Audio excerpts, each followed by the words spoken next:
তুলে দেখা, আমাকে হাত তুলে দেখা।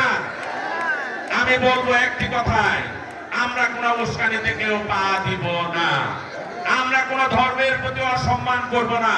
আমাদের যখন আযান হয় তখন আমরা মসজিদে যাব, যখন ওই ধর্মের হিন্দু ভাইদের যখন মন্দিরের মধ্যে ঘন্টা বাজবে তারা পূজা করবে, এই ব্যাপারে আমাদের মধ্যে কোনো বিভেদ সৃষ্টি করতে পারবে না। আমি এইখানে শুধু একটা কথা বলতে চাই, আমাদের ধামরাইতে 196টি পূজা মণ্ডপ ছিল দুর্গা পূজা। সেইখানে আমাদের ধামরাইয়ে সকল শ্রেণী পেশা, সমস্ত রাজনৈতিক দল যারা এই দেশকে ভালোবাসে, এই ধামরাইকে ভালোবাসে, তারা প্রত্যেকটা পূজা মণ্ডপে আমাদের হিন্দু ভাইদেরকে সাহায্য সহায়তা করেছে।